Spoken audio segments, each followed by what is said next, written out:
So do you think, when you're sitting across from a new person in your office, and you're heavily in debt, and you're thinking about this person in front of you being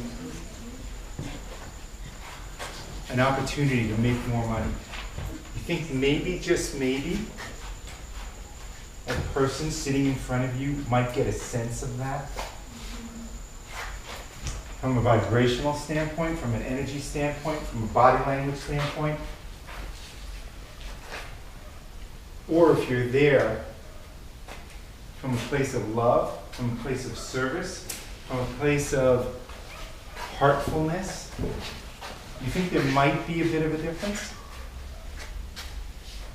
You think the opportunity exists to grow your practice quicker if you come from a place of love and service, rather than a place of survival?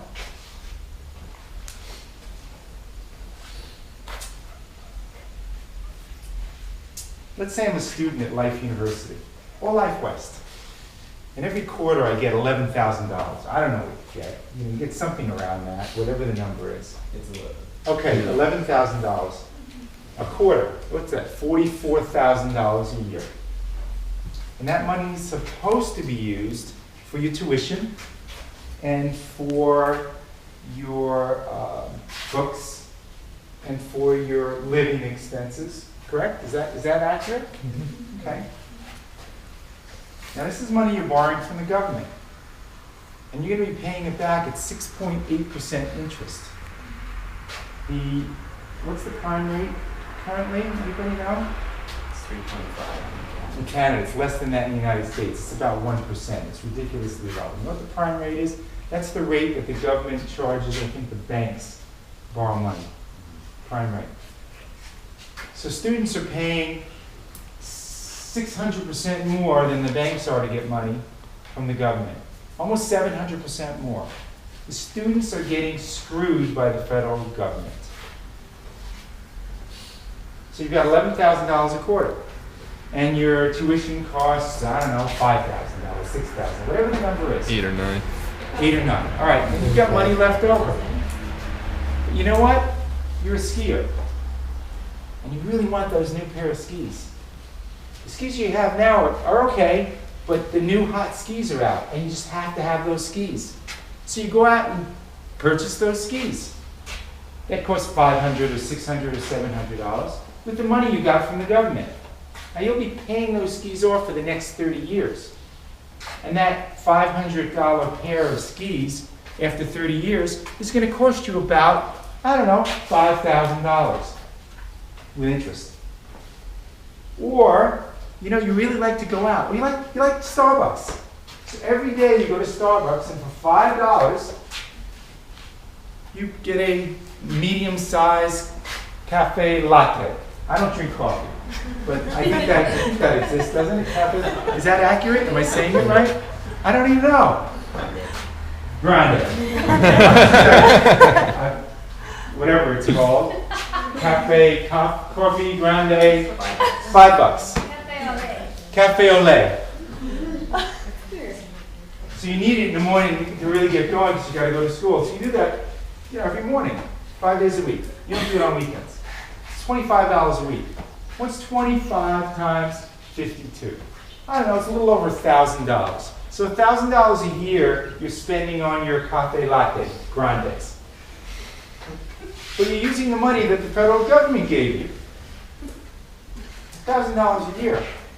Over the course of 4 years, let's say, más o menos, in chiropractic college, that's $4,000. But when you multiply it times the interest over 30 years, that coffee's not going to cost you $4,000. It's going to cost you about $25,000. So that $5 cup of coffee is now costing you about $20 or $25. See what I'm saying here? Write this down. There's a book I want everyone here to read. It's called The Richest Man in Babylon. Write it down. Richest Man in Babylon. It talks about taking 10% of your income and putting it away for savings and never touching it.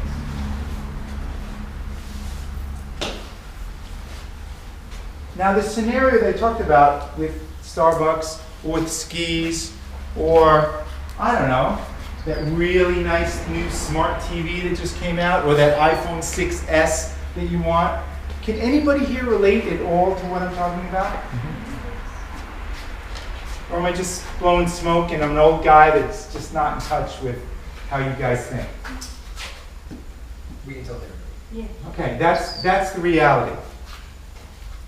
So you have a choice. You can continue doing what you've been doing all along. We can think about doing it differently.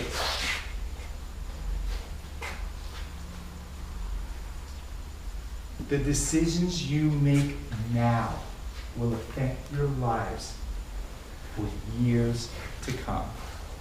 I'm not saying you have to live as paupers. I'm not saying that you have to live this austerity life. What I'm saying is that you can make better choices. When I first took Whitehall Management in 1985, and I started buying bonds, I was saving about $10,000 a month for my practice and buying a $10,000 a month bond every month after month after month. I was driving Lamborghinis, I was driving Ferraris. I wasn't living this ridiculously frugal life. I was living a pretty lavish life, but I was paying cash for it. And I was putting money away every single month. Why? Because it was a priority in my life. And by doing that back in the 80s, it's enabled me the freedom in the 90s and the new century to have more choices in my life. Does that make sense?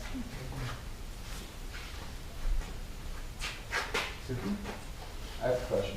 Are we on the next question? Yeah, absolutely. So before, like back to just like this normal student loan. So Yeah. $11,000. Our school is about 8,400. Yeah. 500. So that's 2,500 over 3 months. Okay. So you can forget about coffee, forget about Yeah. seeds, even just like rent Mm-hmm. and normal bills, and Yeah. eating food. Yeah. You're already over. Okay. So, like, I understand the concept Mhm. completely, but how, like, I work, you know, Mm-hmm. but how can you, So did I when I was in chiropractic school. but it's still never enough, or not Okay. enough, even boards exams, like, just Yeah. the 5 boards exams you have to take is, what, $3,000 if you don't fail them, Yeah. like, all combined? Mm-hmm. So, that's like a whole loan check, you know? It is. So how, what can you do to kind of save now, cut in, get more, like how is Okay, that's a great question. So when I made the comment about Starbucks, I was talking from a standpoint of how you spend your money. Spending it on priorities, on necessities is a better word, rather than on, well here, spending it on what you need as opposed to what you want. All right, you want those new skis. You want that iPhone 6. There's a difference there. Now, I understand that your check from the government may not cover all your necessities. There's nothing I can do about that or you can do about it. So the reality is that when you graduate from chiropractic college, you're going to be $200,000 in debt, or $175,000, or whatever the number is, or $275,000 in debt. That's a pretty big number. And there was nothing you can do about that based on the cost of education and based on the cost of, living. So you can't change, I can't change that for you. I don't think you can change that. But what you can change is your mindset